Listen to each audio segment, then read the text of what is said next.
셜록 홈즈의 모험 단편 모음집 중에서 푸른 가펑클.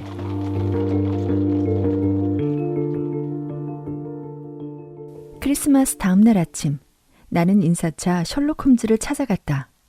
홈즈는 새빨간 내복을 입고 소파에 앉아 있었는데 오른손이 닿는 곳에는 파이프 담배가 놓여 있었고 다 읽은 듯한 구겨진 신문더미가 쌓여 있었다.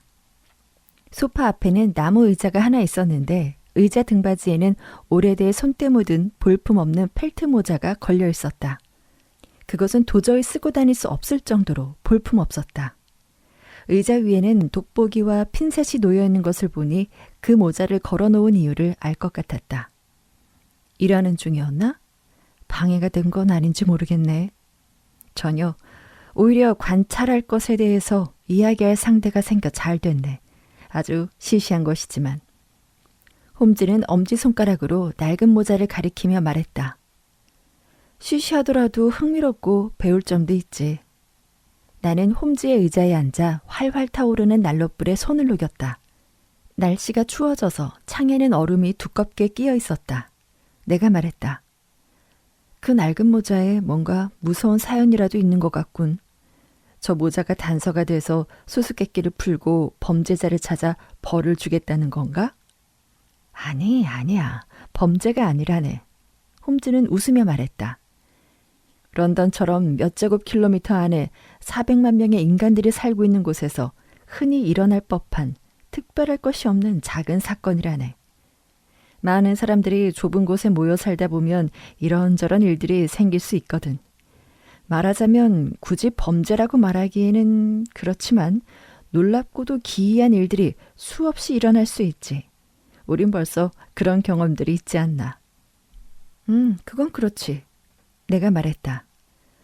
그러고 보니 최근 수첩에 기록한 6건의 사건 중에 3건은 범죄가 성립되지 않는 것들이었으니까. 맞는 말이야. 자네가 말한 3가지 사건은 아이린 애들러의 보헤미아의 스캔들 사진 사건과 서덜란드 양의 신랑의 정체, 그리고 아편굴에서 사라진 입술 비뚤어진 남자 사건이 있었지. 자네 수위 피터슨을 알고 있나? 알지. 이 모자는 그의 것이라네. 피터슨의 모자라고? 아니, 그가 주었네. 아직 모자의 주인이 누구인지는 모르고 난 자네가 이 모자를 그저 낡고 볼품없는 모자라고 생각하기보다는 뭔가 지적인 문제로 봐주길 바라네. 우선 이 모자가 어떻게 여기에 있게 됐는지를 알려주지. 이 모자는 크리스마스 날 아침에 토실토실 살찐 거위와 함께 들어왔네. 아마 그 거위는 지금쯤 피터슨의 집에서 노릇노릇하게 잘 구워지고 있을 거야. 자초지정은 이렇다네. 자네도 알다시피 피터슨은 정직한 사람이지. 파티라도 있었는지 피터슨은 크리스마스 날 새벽 4시경에 집으로 돌아왔다네. 집으로 가던 중 토트넘 거리를 지나가는데 앞서 걸어가던 한 남자가 있었지. 술에 취한 듯 비틀거리며 걷고 있었다더군. 그런데 구시가 모퉁이에 거의 다 와갈 때쯤 그 남자와 몇몇 불량배들 사이에 시비가 붙은 거지.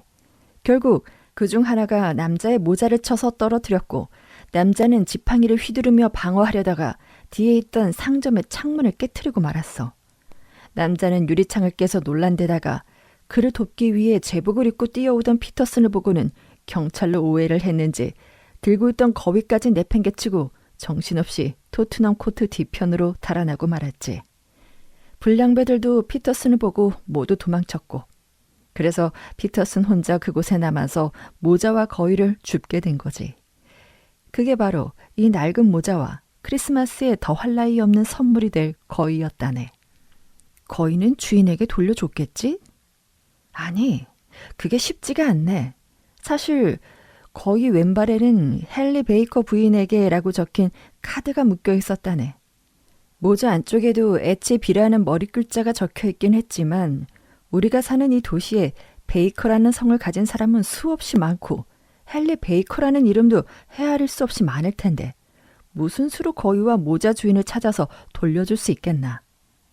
그러면 피터슨은 어떻게 했나?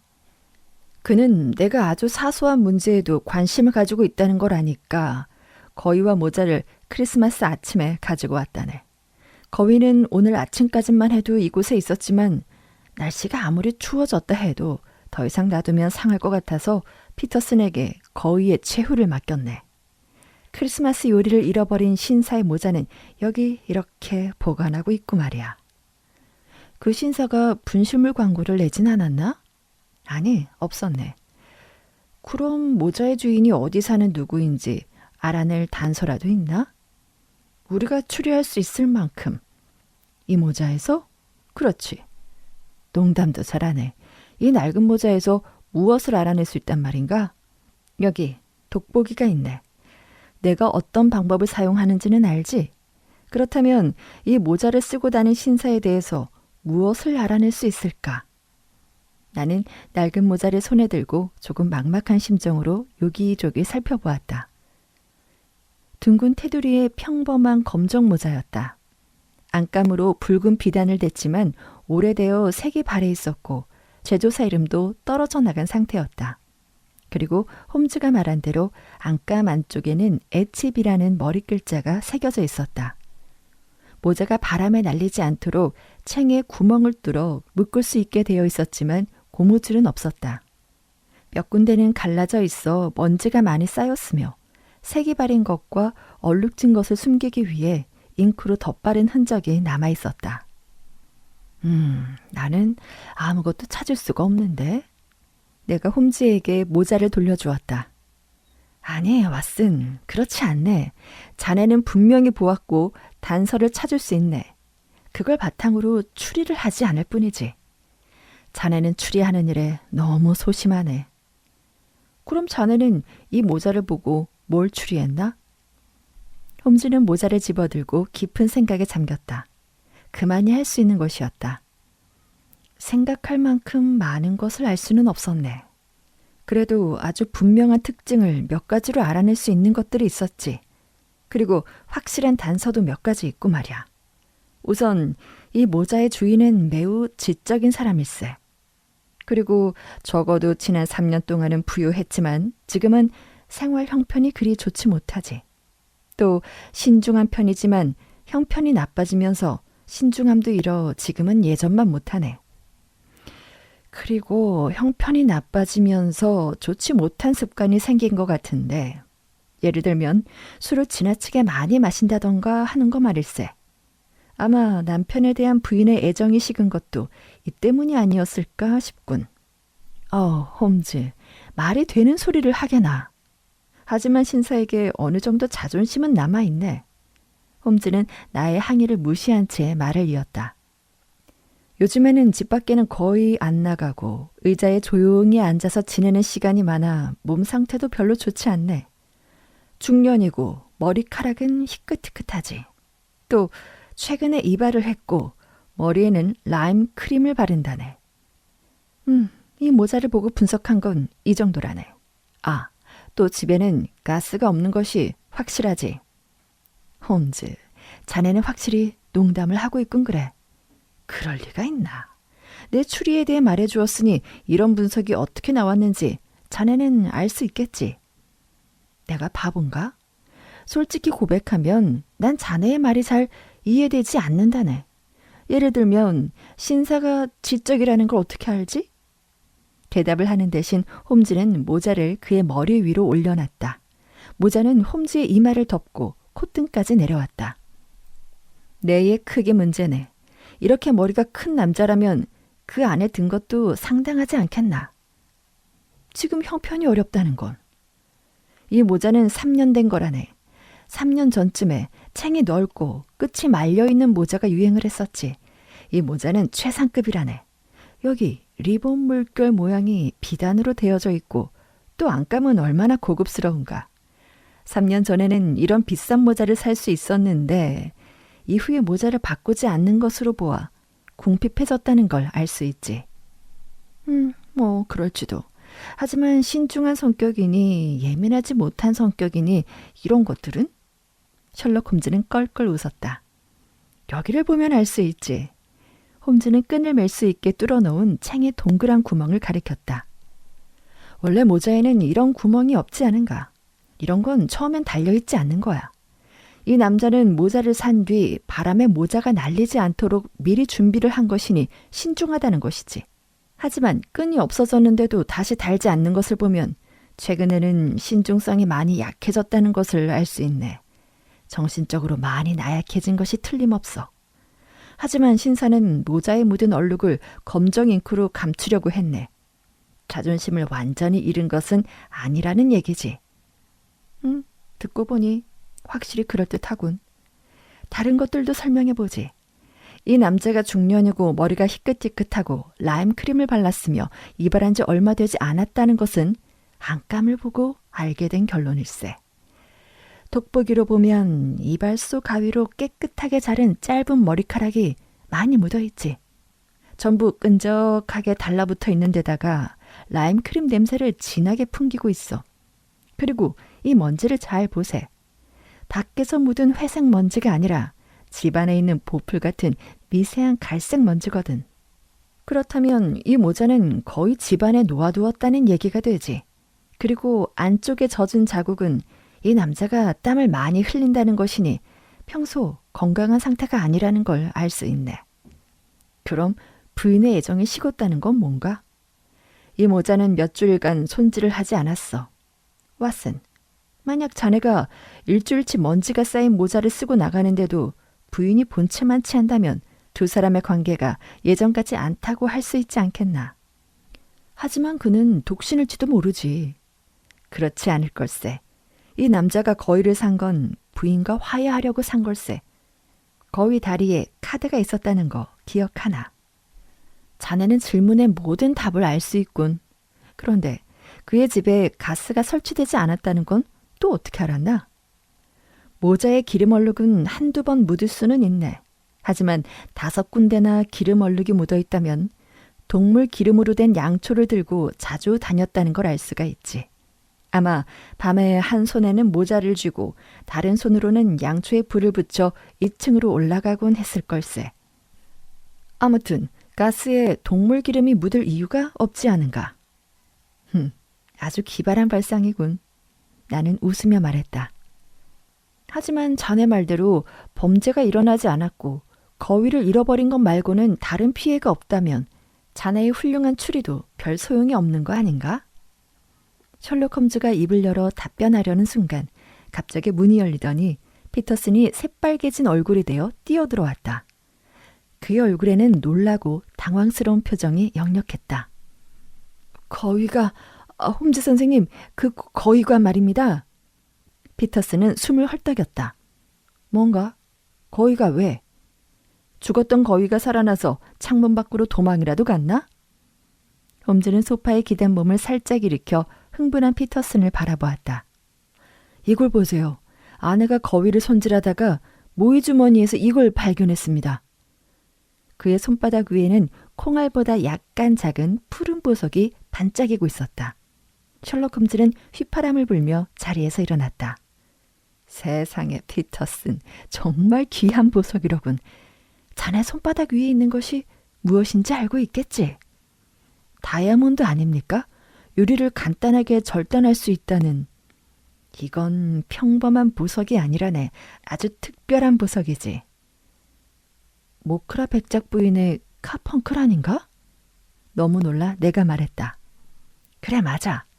요즘 타임지의 광고로 도배가 되고 있는 보석이지. 신문에 실린 사진과 크기, 모양이 똑같네.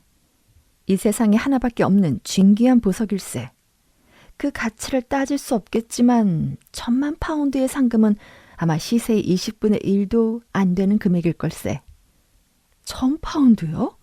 세상에. 피터슨은 너무 놀라 의자에 주저앉으며 우리를 번갈아 바라보았다. 그래, 현 상금이 1,000파운드지. 이 보석에는 사연이 있는 모양이야. 백작 부인은 이 보석을 다시 찾을 수만 있다면 자신의 재산 반도 내놓으려고 할걸. 내 기억이 맞다면 이 보석은 코스모폴리탄 호텔에서 분실했다고 하더군. 내가 말했다. 맞네, 왓슨. 12월 22일, 5일 전이지. 배관공인 존 허너가 백작 부인 보석 상자에서 훔쳤다는 혐의를 받고 있네. 그에게 불리한 증거까지 나와서 순회 재판에 회부됐지. 여기 그에 대한 기사가 있을 걸세. 홈즈는 신문을 뒤적이며 날짜를 확인했다. 그리고 그중 한 장의 신문을 빼내어 펼치더니 기사를 읽기 시작했다. 코스모폴리탄 호텔 보석 도난 사건. 존 호저 26세 백왕공은 이번 달 22일 모리카 백작 부인의 보석 상자에서 푸른 카펑클로 알려진 고가의 보석을 훔친 혐의로 체포됐다. 호텔 사무장 레이스 라이더의 증언에 따르면 라이더는 절도 사건이 있던 날 호너를 모리카 백작 부인의 옷방으로 데리고 갔다. 벽난로 격자가 느슨해져 수리하기 위해서였다. 사무장은 한동안 호너 옆에서 지켜보고 있었으나 호출을 받고 밖으로 나갔다. 사무장이 다시 부인의 옷방으로 돌아왔을 때 호너는 이미 모습을 감춘 뒤였으며 장롱의 서랍장이 열려 있었다. 또한 모르코산 가죽으로 만든 보석 상자가 텅 빈 채 화장대 위에 놓여 있었다. 나중에 밝혀진 바에 따르면 백작 부인은 이 가죽 보석 상자에 블루 카펑크를 보관했다고 한다. 사무장 라이더는 즉시 경찰에 신고했고 호너는 그날 저녁에 체포되었다. 그러나 호너는 보석을 가지고 있지 않았으며 용의자의 방을 수색했지만 보석은 발견되지 않았다. 백작 부인 하녀 캐서린 쿠삭은 사무장 라이더의 깜짝 놀라는 소리를 듣고 옷방으로 급히 달려갔다고 진술을 했고 도난 현장에 대한 증언은 사무장 라이더의 진술과 일치한다. 비지구의 브래드 스트리트 경위의 증언에 따르면 호너는 체포 당시 격렬하게 저항했으며 보석과 관련해서 무죄를 주장했다고 말했다. 용의자는 절도 성과가 있다는 사실이 밝혀졌으며 이런 이유로 치안 판사는 즉결 판결을 하지 않고 순회 재판에 회부했다. 호너는 심리를 진행하는 동안 매우 흥분했으며 결국 정신을 잃고 쓰러져 법정 밖으로 실려 나갔다. 직결 심판에 대해서는 이 정도로 하고 홈즈는 신문을 던져놓고 이렇게 이야기했다. 우리가 지금 생각해야 될 문제는 코스모폴리탄 호텔에서 도난당한 보석이 어떻게 토트넘 코드 로드에 있는 거위 모래주머니에서 발견되었느냐지. 그 사이에 어떤 일들이 일어났는지 알아야만 하네. 왓슨, 우리가 재미로 해본 추리가 중요한 일이 돼버렸네. 보석은 여기에 있어. 그리고 거위는 아까 설명했던 헨리 베이커 씨가 구입한 거지. 가장 먼저 할 일은 그 남자를 찾아내서 이 사건에서 어떤 역할을 했는지 알아내는 것일세. 가장 간단한 방법은 신문에 광고를 내는 거지. 그렇게 해서 안 되면 다른 방법을 찾아보고. 뭐라고 광고를 낼 텐가? 연필과 종이를 주게. 구찌거리에서 거위와 검은 모자를 습득. 헨리 베이커 씨는 오늘 오후 6시 30분까지 베이커가 221 B번지로 찾으러 오시기 바람. 어때? 간단 명료하지? 그렇긴 하군. 그런데 베이커 씨가 이 광고를 볼까? 글쎄, 신사라면 신문을 유심히 읽을 걸세. 넉넉지 못한 생활을 하고 있는 베이커 씨에겐 모자와 거위를 잃어버린 게 큰 손해였을 테니. 베이커 씨는 그날 운도 없게 상점의 유리창을 깨고 피터슨이 다가오는 것을 보고 놀라 급히 도망을 갔지만 거위를 떨어뜨리고 온 것에 대해서는 몹시 후회를 하고 있을 거야. 그러니 신문에 자기 이름이 실렸다면 보지 않을 수가 없겠지. 게다가 그 신문을 읽은 사람이라면 누구나 그 신사에게 한마디씩 하겠지. 자, 피터슨, 이 종일 광고 대행사에 가지고 가서 오늘 석간에 실어달라고 하게. 어느 신문사로 갈까요? 피터슨이 물었다. 글로브, 스타, 폴몰, 세인트 제임스, 이브닝 뉴스, 스탠다드, 에코, 그리고 생각나는 대로 다 내주게. 알겠습니다. 그럼 이 보석은 어떻게 할까요? 이 보석은 내가 보관하겠네. 수고했어. 그리고 말이야, 피터슨. 거위 한 마리를 사다 주게. 그 신사 거위는 지금 자네 집에서 먹어치우고 있을 테니 베이커 씨에게 돌려줄 다른 거위 한 마리가 필요하네. 피터슨이 나가자 홈즈는 보석을 불빛에 비춰보았다. 정말 아름답군. 얼마나 반짝거리는지 좀 보게. 하지만 이 보석 때문에 수많은 범죄가 일어났지. 유명한 보석은 모두 다 그래. 이건 악마가 즐겨 사용하는 미끼일세. 크고 오래된 아름다운 보석일수록 피비린내 나는 사건을 몰고 다니지. 이 돌은 발견된 지 아직 20년도 되지 않았네. 중국 남부의 아모이 강에서 채굴이 됐는데 카펑클의 특징을 가지고 있으면서도 루비처럼 붉지 않고 푸른색이라는 점에서 일반적인 카펑클과는 다르지. 발견된 지 오래되진 않았지만 사건은 여럿 있었네. 40그레인짜리 돌 하나 때문에 살인사건, 황산투척 사건, 자살사건 등이 있었지. 이처럼 아름다운 장식품이 인간을 교수대나 감옥으로 보낼 거라고 생각이나 했겠나. 일단 이 보석은 금고에 넣어두고 백작 부인에게 찾았다고 알려줘야겠네.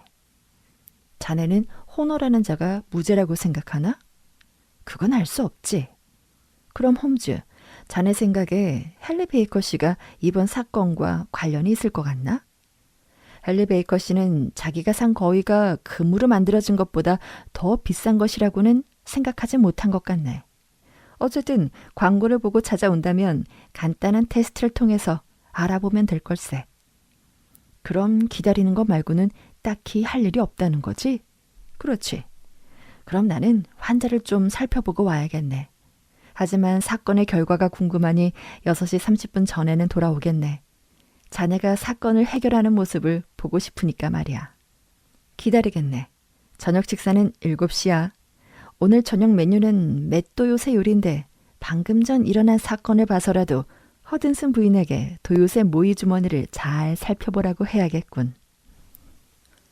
환자의 진료가 길어져서 베이커가로 다시 돌아왔을 때는 6시 반이 조금 넘어 있었다. 홈즈의 하숙집에 도착했을 때 키 큰 남자가 보였다.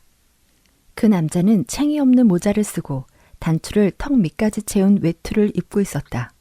현관문에서 흘러나온 램프의 불빛이 그 남자를 비추고 있었다. 문이 열리고 우리는 같이 홈즈의 방으로 올라갔다. 홈즈는 의자에서 일어나 상냥하고 친절하게 손님을 맞았다. 헨리 베이커 씨 맞으시죠? 오늘 밤은 정말 춥군요. 여기 난로 옆으로 오시죠. 추위를 많이 타시는 것 같은데. 왓슨, 자네도 마침 시간 맞춰 잘 왔네. 베이커 씨, 저 모자가 당신 것이 맞습니까? 예, 제 모자가 맞습니다. 베이커 씨는 등이 굽고 머리가 크며 지적인 얼굴에 덩치가 컸다. 턱수염은 희끗희끗한 갈색이었다. 코끝과 두 뺨이 약간 붉었으며 내민 손이 가늘게 떨리는 것을 보아 베이커 씨가 술을 많이 마시리라 추측했던 홈즈의 말이 떠올랐다.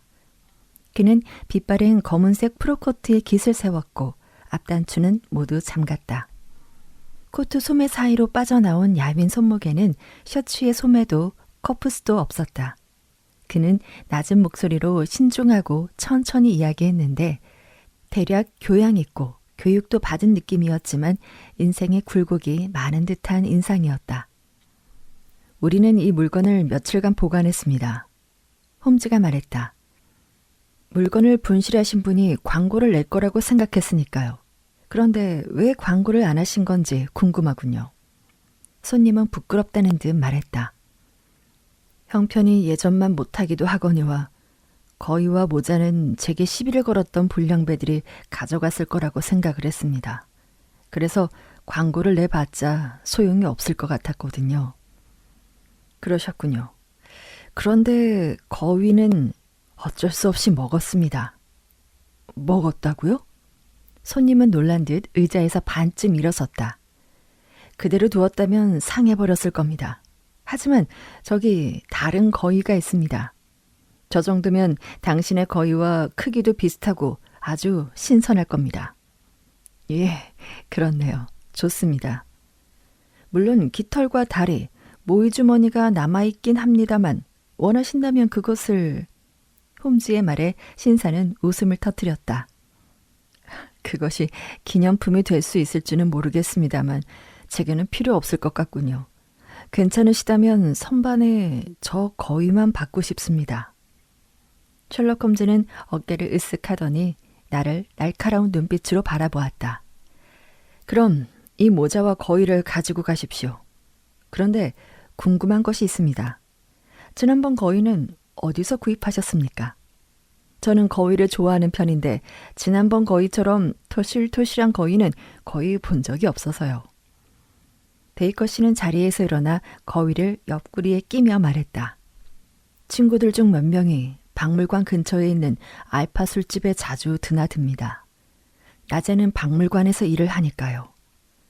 알파 주점의 주인 윈디케이트 씨가 올해 거위 클럽을 만들었는데 매주 몇 펜슨씩 모아 돈이 모이면 크리스마스 때 거위 한 마리를 받기로 했습니다.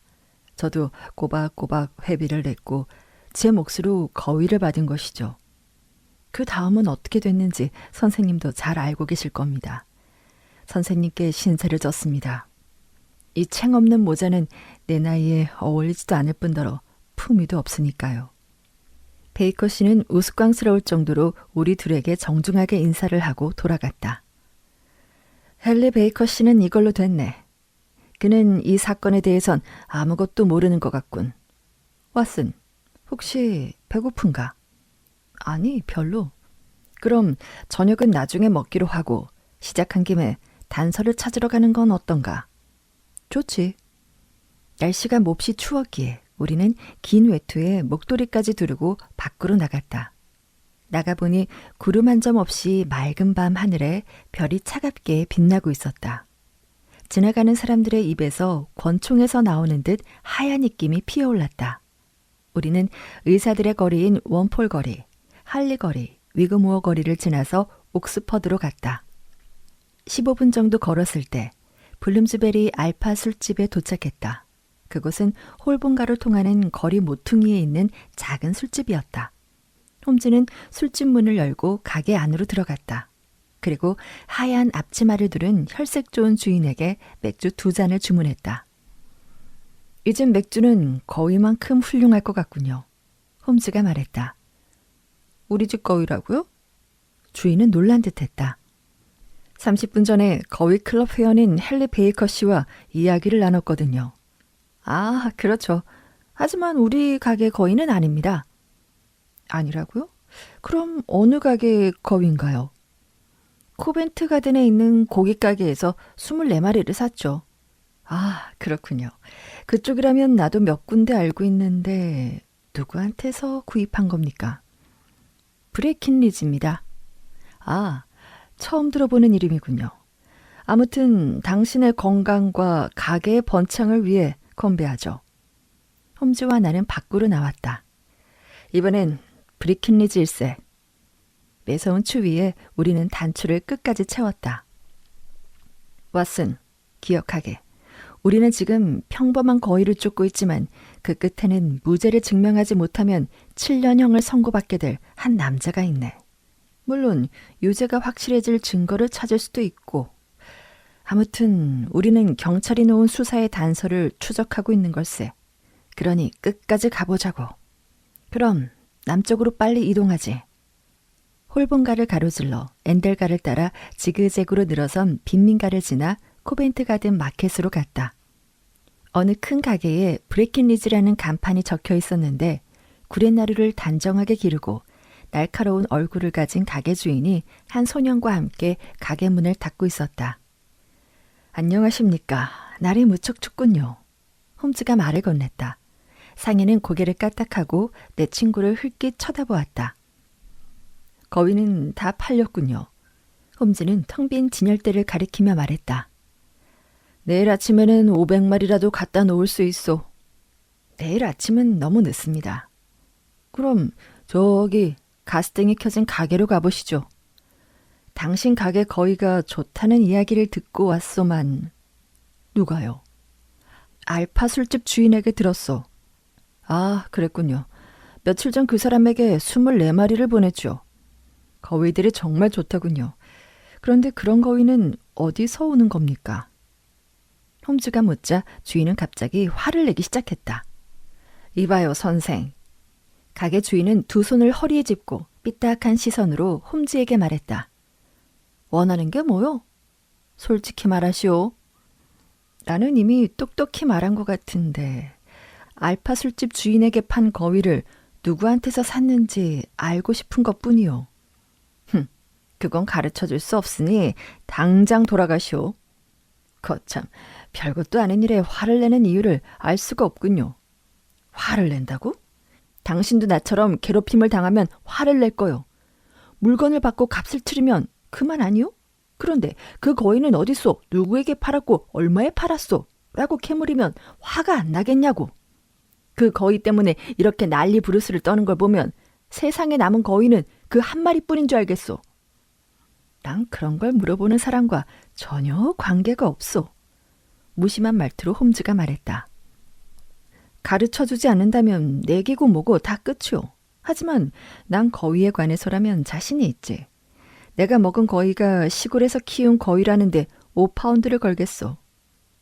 그래요? 그럼 당신은 5파운드를 잃었소. 그 거위는 런던에서 기른 거요. 가게 주인이 말했다. 그럴 리가. 난 믿지 않소. 이보시오. 나는 당신 나이만큼이나 이 일을 해왔소. 그런데 나보다 거위를 더 잘한다고? 다시 한번 말하지만 알파 술집에 보낸 거위는 런던에서 기른 거요. 난 당신이 무슨 말을 해도 못 믿겠소. 정말 내기를 해보겠소, 선생? 주인장 돈만 잃게 될 텐데 난 내가 옳다는 걸 아니까. 하지만 금화 1개를 걸겠소. 이건 당신에게 고집 부리지 말라고 알려주기 위해 거는 거요. 주인은 낄낄거리며 소년에게 말했다. 빌, 장부를 가져오거라. 소년이 얇은 장부와 기름때가 묻은 장부를 가지고 와서 램프 아래 놓았다. 자, 여길 보시오. 잘나신 선생. 거위를 다 판 줄 알았는데 거위 한 마리 값을 더 챙길 수 있게 됐군 그래. 자, 여기 장부가 보이시오. 그렇소만. 이 장부는 나와 거래하는 사람들의 이름을 적어 놓았소. 여기 이 페이지는 시골에서 납품하는 사람들의 명단이지. 이름 뒤에 숫자는 큰 장부의 페이지를 의미하오. 여길 자세히 보면 알 수 있어. 여기 빨간 잉크로 쓴 거 보이시오? 이게 도시에서 납품한 사람들의 명단이오. 빨간 잉크로 적은 페이지 3번째에 뭐라고 쓰여 있는지 큰 소리로 한번 읽어보시오. 오크숍 부인, 브릭스턴 로드 117번지 249. 홈즈는 주인이 시키는 대로 읽었다. 맞소. 이번에는 커다란 장부에서 그 페이지를 읽어보시오. 홈즈가 장부에 249쪽을 펼쳤다. 여기 있군.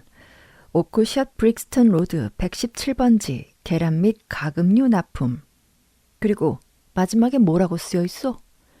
12월 22일 거위 24마리 7실링 6펜스.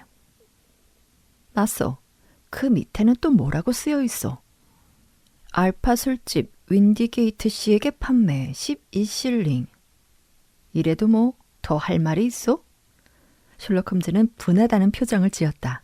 그리고 주머니에서 금화 1개를 꺼내 진열장 위에 올려놓고는 말로는 표현할 수 없을 만큼 화가 난 사람처럼 휙 등을 돌리고 가게를 빠져나왔다. 몇 미터 걸어가더니 홈즈는 가로등 아래 멈춰서서 웃음을 터뜨렸다. 아주 웃겨 죽겠다는 듯 기분 좋게 웃었다. 구렛나루를 저런 모양으로 기르고 주머니에 축구 잡지를 넣고 다니는 남자에게는 언제나 내기가 통한다네. 내가 100파운드를 갖다 바쳤어도 저 주인장은 가르쳐주지 않았을 거야. 그래서 내기를 유도한 거지.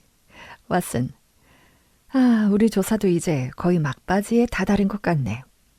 우리가 지금 결정해야 할 것은 오늘 밤 당장 오크숍 부인을 찾아갈 건지 내일로 미룰 건지일세. 저 주인장 말투로 봐서 이번 사건을 우리만 파헤치고 다니는 건 아닌 것 같으니까. 그러니까... 홈즈가 갑자기 말을 멈췄다.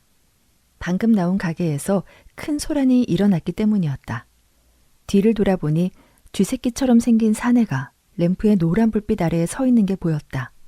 가게 주인은 문 앞에 서서 굽실거리는 사내를 향해 삿대질을 하고 있었다. 거위 얘기라면 아주 그냥 지긋지긋하오. 또 그따위 말을 짓거릴 거라면 개를 풀어버릴지도 몰라. 오크숍 부인을 데려와요. 그 부인이 여기 온다면 내 이야기를 해줄 수 있지만 당신은 아무 상관도 없는데 도대체 왜 끼어드는 겁니까? 내가 당신한테 거위를 샀소? 그게 아니라 그 거위 중 하나는 내 것이라서. 조그만 남자가 울먹거렸다. 그러면 오크숍 부인에게 물어보면 되겠네. 그런데 부인은 여기서 물어보라고 하더군요. 그럼 브루시아 왕에게 물어봐. 난 모르니까. 아주 이제 지긋지긋해. 여기서 당장 나가시오. 가게 주인이 무섭게 다그치자 그 남자는 어둠 속으로 사라졌다. 브릭스터까지 가지 않아도 될 것 같군. 따라가 보세. 저 남자의 정체를 알 수 있을 거야. 홈즈는 아직 불이 꺼지지 않은 가게 앞에서 서성이는 사람들 사이를 빠져나가 곧 작은 남자를 뒤따라가서 그의 어깨를 툭 쳤다. 남자는 놀라 뒤돌아섰는데 그의 얼굴은 창백했다. 누구시죠? 무슨 일입니까? 홈즈가 말했다. 실례합니다만 우연히 가게 주인과 대화하는 소리를 듣고 도움을 줄 수 있을 것 같아서요. 당신은 누구요? 대체 당신이 뭘 안다고? 나는 셜록 홈즈라고 합니다. 남들이 알아내지 못하는 일을 알아내는 것이 내 직업이죠. 하지만 당신이 이 일에 대해 알 리가 없지 않습니까? 미안하지만 난 모든 것을 알고 있습니다. 당신이 찾고 있는 건 브릭스턴가의 오크숍 부인이 브레킨리지라는 가게 주인에게 판 거위죠. 그런데 그 거위가 알파 술집의 주인 윈디케이트 씨에게 팔렸고 그 다음엔 그가 운영하는 거위 클럽 회원 헨리 베이커 씨에게 팔렸다는 걸 알고 있습니다. 선생님, 당신은 내가 찾고 있던 분입니다. 작은 남자는 떨리는 손을 내밀며 외쳤다. 이 일 때문에 제가 얼마나 걱정을 하고 있는지 뭐라고 설명을 해야 좋을지 알 수가 없습니다. 셜록 홈즈는 지나가는 마차를 불러세웠다. 그렇다면 찬바람이 쌩쌩 부는 시장 바닥보다야 따뜻한 방에서 이야기를 나누는 게 좋겠군요. 그 전에 내가 돕게 된 분의 이름이나 알고 싶군요. 남자는 머뭇거렸다. 제 이름은 존 로빈슨입니다. 그가 흘낏 홈즈를 쳐다보며 말했다. 이러시면 안 됩니다. 본명을 얘기하셔야지. 홈즈가 다정하게 말했다. 가명을 쓰는 사람과 일하는 건 내 체질이 아니라서. 남자의 뺨이 순식간에 벌겋게 달아올랐다. 그러시다면 제 이름은 제임스 라이더입니다. 역시 코스모폴리탄 호텔의 사무장이군요. 자, 마차에 타시죠. 당신이 알고 싶은 것을 알려드릴 테니. 남자는 자신이 행운을 맞이한 것인지 재앙을 맞이한 것인지 확신이 서지 않아 망설이며 우리를 번갈아 쳐다보았다. 우리는 마차에 올라탔고 30분 후에 베이커가의 홈즈의 거실로 돌아왔다. 마차를 타고 오는 동안 우리는 한마디도 하지 않았다. 낯선 남자는 숨을 가쁘게 몰아쉬며 손을 폈다 오므렸다를 반복했다. 아마도 긴장하고 초조했으리라. 여기입니다. 홈즈가 방으로 들어서며 명랑하게 말했다. 이런 날씨엔 난로불이 정답이지. 추워 보이는군요. 여기 의자에 앉아요. 나는 문제를 해결하기 전에 슬리퍼로 갈아 신겠습니다. 자, 그럼 그 거위들이 어떻게 됐는지 알고 싶습니까? 그렇습니다. 좀 더 정확하게 말하자면 거위들이 아니라 그 특별한 거위의 행방이겠죠. 그 거위는 꼬리에 검은 줄무늬가 있는, 당신이 궁금해하고 있는 그 거위 말이요. 라이더는 흥분하며 온몸을 떨었다.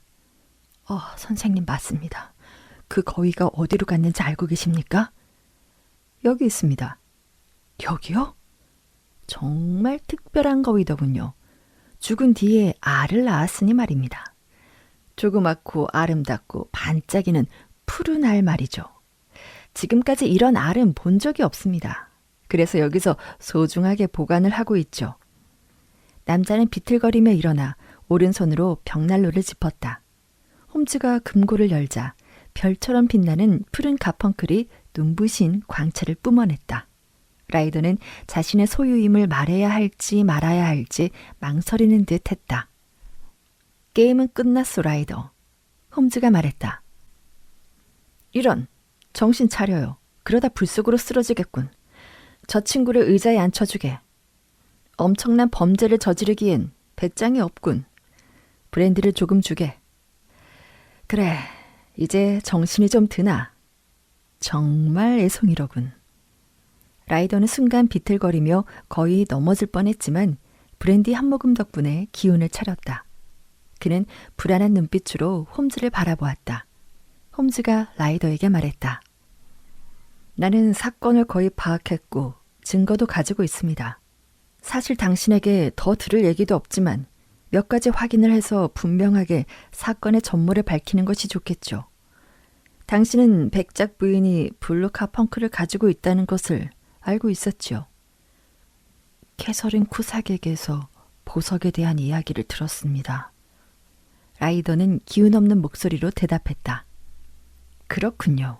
백작의 부인 하녀였어. 어쨌든 손쉽게 큰 돈을 가질 수 있는 유혹은 누구라도 뿌리치기 쉬운 일은 아니지. 하지만 당신이 사용한 수법은 매우 악랄했어. 정말 비열하더군. 그 호노라는 배관공에게는 비슷한 전과가 있었으니 당연히 그를 의심할 거라 생각했겠지. 그래서 당신은 어떻게 했지? 당신과 공범 쿠삭은 백작 부인의 방에 약간의 문제를 일으켰어. 그리고 일부러 호노를 부른 거고. 그가 문제를 해결하려고 들어간 순간 당신은 보석 상자에서 보석을 훔치고 보석이 사라졌다고 소란을 피웠어. 그래서 불쌍한 호너가 체포됐지. 그리고 당신은 그때 라이더가 바닥에 주저앉으며 무릎을 꿇고 홈즈에게 매달리며 말했다. 제발 한 번만 봐주십시오. 제 아버지와 어머님이 슬퍼하실 겁니다. 지금까지 저는 나쁜 짓을 하지 않았어요. 앞으로도 절대로 하지 않겠습니다. 맹세합니다. 성경에 손을 얹고 맹세할게요. 그러니 제발 경찰에 신고하지 말아주세요. 제발 부탁드립니다. 의자에 앉아요. 홈즈는 위험 있게 말했다. 반성하는 건 좋지만 아무 죄도 없이 누명을 쓰고 재판에 서야 할 불쌍한 호너에 대해선 조금도 생각하지 않는군. 제가 이 나라를 떠나겠습니다. 그러면 호너도 풀려날 수 있을 겁니다. 그건 나중에 얘기하지. 지금은 그 다음에 당신이 그 다음에 어떻게 했는지 솔직하게 말해야 될 걸세. 어떻게 그 보석이 거위 뱃속으로 들어가게 됐는지, 그리고 그 거위가 어떻게 시장에서 팔리게 됐는지 말이야. 당신을 구할 유일한 방법은 이것뿐이니 솔직하게 답변해야 할 걸세. 라이더가 바싹 마른 입술에 침을 바르며 말했다. 사실 그대로를 말씀드리겠습니다. 호너가 체포됐을 때 바로 도망치는 것이 좋을 거라고 생각을 했습니다. 왜냐하면 경찰이 나까지 의심을 해서 제 방을 수색할지도 모른다고 생각을 했으니까요. 하지만 호텔 안에는 안전하게 숨길 장소가 없었습니다. 그래서 약속이 있는 것처럼 나와서 누나 집으로 갔습니다. 누나는 오크숏이라는 남자와 결혼해서 브릭스턴 거리에 살고 있습니다. 거위를 길러 시장에 내다 파는 일을 하고 있죠. 거리에서 만난 사람들이 경찰처럼 느껴져서 나름 몹시 추웠지만 누나 집에 도착했을 때는 얼굴이 땀 범벅이 되어 있었습니다. 누나는 무슨 일이 있었냐고, 얼굴이 왜 이리 창백하냐고 물었고요. 저는 그저 호텔에서 보석 도난 사건이 일어나 놀라서 그랬다고 하고는 뒷마당으로 가서 담배를 피우며 방법을 고민했습니다. 제 친구 중에는 모즐리라는 친구가 있는데 행실이 좋지 않아 최근 펜던빌 교도소에 다녀왔죠.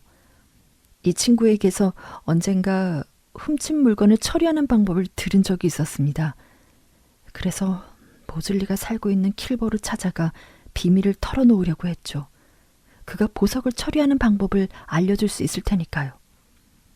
문제는 어떻게 들키지 않고 그에게 가느냐였습니다.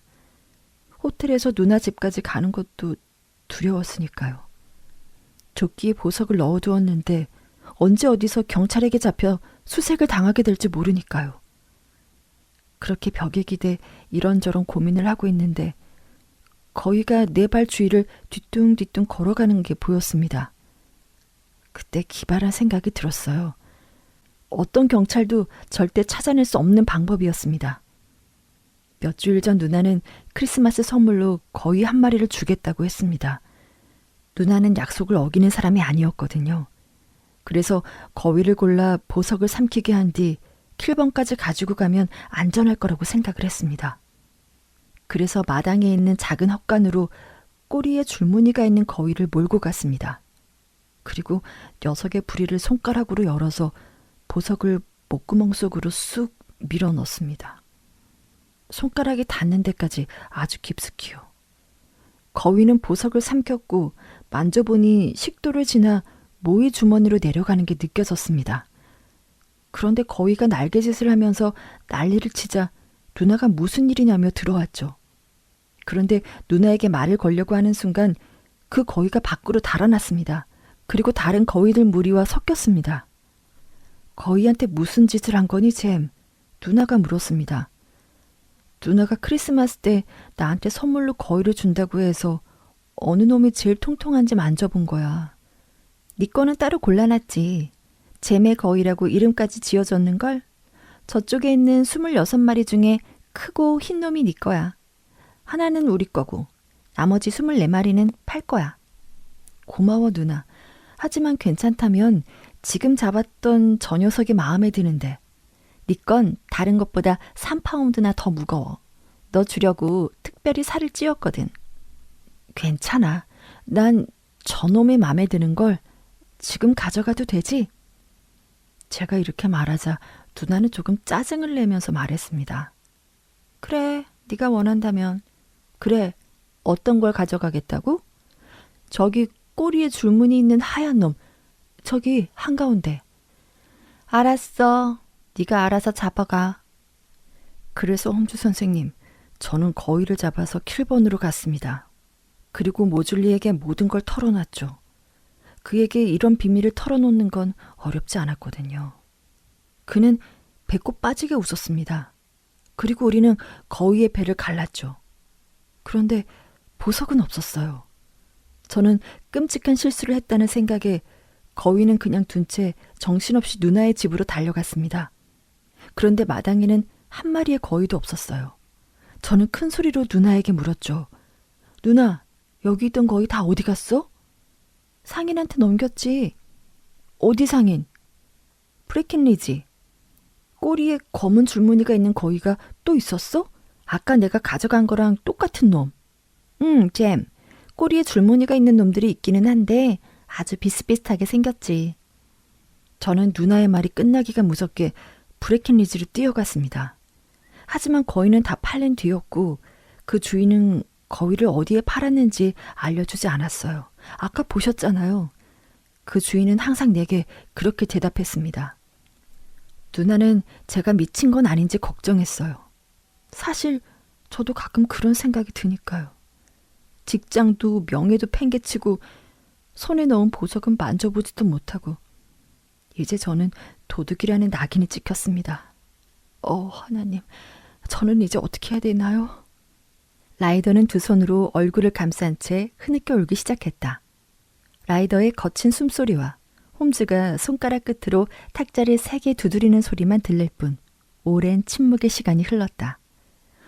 홈즈가 갑자기 일어나더니 문을 열고 라이더에게 말했다. 나가시오. 네? 감사합니다. 더 이상 말하지 말고 어서 나가요. 더 이상 말이 필요 없었다. 우당탕탕 계단을 뛰어내려가는 소리와 함께 현관문이 쾅 하고 닫히는 소리가 들리더니 거리를 뛰어가는 발자국 소리가 들려왔다. 어쨌든 왓슨. 홈즈가 파이프에 손을 뻗으며 말했다. 호너가 위험에 처한다면 모를까. 나는 머리 나쁜 경찰을 돕기 위해 고용된 건 아니라네. 라이더는 더 이상 재판에서 호너에게 불리한 증언을 하지 않을 걸세. 그러니 이번 사건은 기각되겠지. 중재인을 놓아주긴 했지만 그자의 영혼을 구할 수는 있었겠지. 녀석은 완전히 겁을 집어먹었으니 이제 두 번 다시 나쁜 짓 할 용기는 내지 못할 걸세. 지금 저자를 교도소로 보내면 평생 범죄자 소리를 듣겠지. 하지만 지금은 용서의 계절이 아닌가. 크리스마스니까. 우연히 별난 사건을 만났고 사건도 해결한 것 같으니 이것으로 보람 있었다고 할 수 있지 않겠나. 미안하지만 배를 눌러주겠나? 이제 다른 사건 조사를 시작해야겠네. 오늘 저녁 메뉴도 새 요리니까 말이야.